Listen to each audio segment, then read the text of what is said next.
हाँ बच्चों, अब हम ऑल्टरनेटिंग करंट की इंस्टेंटेनियस और एवरेज वैल्यू की बात करेंगे। तो सबसे पहले हम ऑल्टरनेटिंग करंट की इंस्टेंटेनियस वैल्यू को देखें। तो ऑल्टरनेटिंग करंट की इंस्टेंटेनियस वैल्यू हमने जस्ट पिछले वीडियो में ही देखा था कि I equal to I not sine omega t और E equal to E not sine omega t होती है। ये इंस्टेंटेनियस वैल्यू पॉजिटिव, ज़ीरो या नेगेटिव कुछ भी हो सकती है। इस पर हम एक सवाल देखते हैं।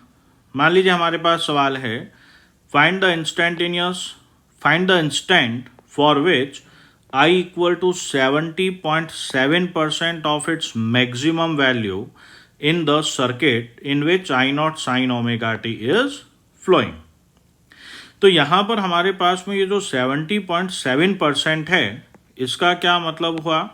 देखिए 70.7% का मतलब होता है 70.7/100 और इसका मतलब हो गया 0.707। यहाँ पर हमने 10th क्लास की ट्रिग्नोमेट्री का यूज़ ले लिया, वहाँ पर हमने 1/√2 को 0.707 पढ़ा था। इसका मतलब हमें करंट का वो वैल्यू देखना है जहाँ पर टाइम का वो वैल्यू देखना है जहाँ पे करंट I0/√2 है। तो I0/√2 एक तो यहाँ पर भी हो सकती है और I0/√2 नेगेटिव साइड में भी हो सकती है। तो कुल मिला के AC की एक कंप्लीट साइकिल में I0/√2 मैग्नीट्यूड हमें 4 बार मिल सकता है।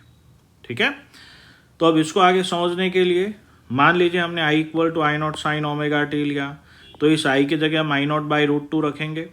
अब यहाँ पे हमें एक इन्वर्स ट्रिग्नोमेट्री का ज़रूरत पड़ेगा और उसको समझने के लिए हमने एक पहले कॉन्सेप्ट समझा हुआ है ASTC के हिसाब से। अगर फर्स्ट क्वाड्रेंट में एंगल थीटा है तो सेकंड में हम पाई माइनस थीटा, थर्ड में पाई प्लस थीटा और फोर्थ में 2 पाई माइनस थीटा लेते हैं। ठीक है, तो अब यहाँ पर I की जगह हमने क्या रखा बेटा? I0/√2। तो यहाँ पे I0 sine omega T equal to I0/√2 हुआ। इस I0 से I0 कैंसिल आउट हो गया, तो sine omega T equal to 1/√2। तो आपके पास में omega T equal to sine inverse 1/√2। अगर ये अपने को कंफर्टेबल है देन इट्स ओके, नहीं तो डिस्क्रिप्शन में मैं इनवर्स ट्रिग्नोमेट्री बेसिक मैथ्स के टूल का लिंक दूंगा, तो आप एक बार वहाँ से इसको और क्लियर करें। तो अब देखिए इसको समझते कैसे हैं बेटा? अपने को ये देखना होगा कि थीटा की किस वैल्यू के लिए साइन थीटा 1/√2 होता है और हमें मालूम है वो है 45 डिग्री, मतलब π/4। अब साइन थीटा पॉजिटिव कहाँ कहाँ पर है? तो साइन थीटा फर्स्ट और सेकंड में पॉजिटिव होता है। तो अगर यहाँ पर हम π/4 ले रहे हैं तो सेकंड में पाई माइनस π/4 लिया जाएगा। तो हमारे पास में एक तो हो गया π/4 और एक हो गया पाई माइनस π/4, दैट इज 3π/4। अब इस ओमेगा को हम क्या लिख देंगे? 2π/T। तो यहाँ से हमारे पास में T1 देखो कैसे, 2π/T, T1 इक्वल टू π/4, पाई से पाई कैंसिल आउट हो गया, तो small T1 is equals to capital T/8। इसी तरह से हम यहाँ से T2 भी निकाल लेंगे। अब हम नेगेटिव साइड वाली बात करें तो I equal to minus I0/√2, तो ये I0 से I0 कैंसिल आउट हो जाएगा, तो हमारे पास sine omega T equal to -1/√2। तो यहाँ पर हमें ये तो मालूम है कि साइन थीटा 1/√2 कब होता है? 45 पर। लेकिन अब हमें थीटा की वो वैल्यू लेनी है जिसके लिए साइन थीटा नेगेटिव हो। तो साइन थीटा नेगेटिव थर्ड और फोर्थ वाले में होता है। तो अगर थर्ड की बात करें तो हम एंगल पाई प्लस थीटा लेंगे। ठीक है, तो यहाँ पर हमारे पास में एक एंगल हो जाएगा पाई प्लस π/4 और दूसरा होगा बेटा पाई माइनस π/4। मतलब यहाँ पर 5π/4 और 7π/4 आएगा। तो हमारे पास में ये आ गया 5π/4 और 7π/4। तो यहाँ से हमारे पास में टाइम की दो वैल्यू ऐसे आ सकती हैं। अब हम बात करें एवरेज AC की। तो हमने एवरेज का कॉन्सेप्ट बेसिक वीडियो में पढ़ा था ऑल्टरनेटिव करंट जब स्टार्ट किया था उसी के बेसिक में, कि एवरेज करंट का मतलब होता है भैया total charge upon total time, या फिर किसी भी फंक्शन का जो एवरेज है, जैसे अगर अपने आस में I equal to function of time है तो इसका एवरेज हम integral I D T divided by integral D T से कर सकते हैं।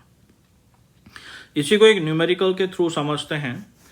मान लीजिए हमारे पास है कि इन एन एसी सर्किट जिसमें current I equal to I not sine omega t है, हमें अमाउंट ऑफ चार्ज निकालना है जो फर्स्ट हाफ में फ्लो हो रहा है, और इसी के सेकेंड पार्ट में हम एवरेज करंट देखेंगे। तो अब हमें ध्यान है कि करंट और टाइम कर्व का एरिया अमाउंट ऑफ चार्ज बताता है। तो अभी हम सबसे पहले इसका चार्ज निकालना चाहते हैं, तो हम इसका एरिया निकालेंगे। तो इंटीग्रल आई डी टी कहाँ से कहाँ तक निकालना है, 0 से t बाई 2। ये भी हमने बेसिक वाले पार्ट में किया हुआ है। तो आई की जगह हमने आई नॉट साइन ओमेगा टी रखा, 0 से t बाई 2। इसमें आई नॉट तो कांस्टेंट है, उसको बाहर ले लेंगे तो हमारे पास में इंटीग्रल साइन ओमेगा टी का आया। अब साइन ओमेगा टी का इंटीग्रल हमने पढ़ा हुआ है minus cos omega T by omega.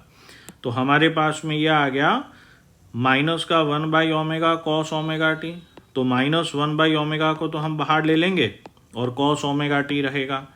इस ओमेगा को हमने 2 पाई बाय टी रखा।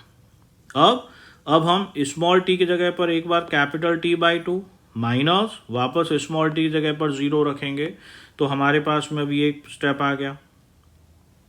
कॉस पाई की वैल्यू -1 होती है, कॉस 0 की वैल्यू 1, तो ये -2, ये -2 इससे मल्टीप्लाई होगा, तो ये हमारे पास में 2 आई नॉट बाई ओमेगा रहा। ठीक है, तो अब हम चाहें तो ओमेगा को 2 पाई बाई टी भी लिख सकते हैं। तो कुल मिला के हमारे पास में अमाउंट ऑफ चार्ज जो फर्स्ट हाफ में फ्लो हुआ वो ये रहा। अब हमें एवरेज करंट निकालना था। तो एवरेज करंट का मतलब total charge upon total time. Charge हमारे पास में है 2 आई नॉट अपॉन ओमेगा और टाइम है t बाई 2। सिंप्लीफाई करेंगे तो 2 आई नॉट बाई ओमेगा और उसको हमने 2 बाई टी रख दिया। तो जब इसको पूरा सॉल्व करेंगे ओमेगा को 2 पाई बाई टी लिख के, तो हमारे पास में फाइनल आंसर आएगा बेटा 2 आई नॉट बाय पाई। अब इसी को सॉल्व करने का दूसरा तरीका, ये तो हमने चार्ज निकाल के फिर किया, हम डायरेक्ट इसको इंटीग्रेशन के एवरेज के कॉन्सेप्ट से भी कर सकते हैं कि हमें इसका एवरेज निकालना है। तो एवरेज का कॉन्सेप्ट होता है बेटा integral I D T divided by integral D T. तो इसको जब सिंप्लीफाई करके लिखा तो ऊपर वाले में तो आई कांस्टेंट है, नीचे वाले स्टेप का इंटीग्रेशन होगा टी, जहाँ पर लिमिट 0 से t बाई 2 आएगी, तो फाइनल क्या बचेगा t बाई 2। तो अब ये स्टेप हमारे पास में क्या रहा, 2 I naught by T sine omega T का इंटीग्रेशन मालूम है हमें, minus of cos omega T by omega, यहाँ से -1 बाई ओमेगा बाहर आ जाएगा। तो ये फाइनल आपके पास में क्या बचा, कॉस पाई माइनस कॉस 0, सारी वैल्यू सब्सटीट्यूट करेंगे तो हमारा वापस फाइनल आंसर वही होगा। ये हमारे पास में एवरेज करंट था। एक और सवाल करते हैं एवरेज करंट का ही। मान लीजिए हमारे पास में इक्वेशन है I equal to A plus B sine omega t, और हमें एवरेज निकालना है 0 से t बाई 2 के लिए। तो एवरेज का concept integral I D T divided by integral D T. तो यहाँ पर इस तरह से करेंगे तो जो नीचे वाला पार्ट है उसका तो क्या हो जाएगा t बाई 2, तो वो 2 बाई टी हो जाएगा, और ऊपर इंटीग्रेशन के 2 स्टेप्स आएंगे। तो सिंप्लीफाई करके लिखा तो ऐसा आया बेटा। अब इसको और सिंप्लीफाई करेंगे तो a कांस्टेंट है, dt का इंटीग्रेशन, b कांस्टेंट है, साइन ओमेगा t dt का इंटीग्रेशन। तो यहाँ पर इसका इंटीग्रेशन तो t बाई 2 आ जाएगा, ठीक है, plus b as it is sine omega t का integration minus cos omega t by omega, वही 0 से t बाई 2। अब ये ओमेगा बाहर आ जाएगा तो ये minus b by omega, cos pi minus cos 0, cos pi -1 होता है, कॉस 0 1 होता है, तो ये टोटल -1 बाई 2 से मल्टीप्लाई होके अपने आप में चेंज हो गया। तो यहाँ से कैपिटल टी को अंदर लेंगे, इससे ये कैंसिल आउट हो जाएगा, ये कैंसिल आउट हो जाएगा, 2 से 2 कैंसिल आउट हुआ, ठीक है। तो फाइनल जो हमारे पास में आंसर बचेगा वो एवरेज a प्लस 2b/पाई रहा, ठीक है। अब एवरेज में हमारे पास कुछ ये वैल्यूज अगर हम ध्यान रखें तो कई क्वेश्चंस हमें इजी रहेंगे।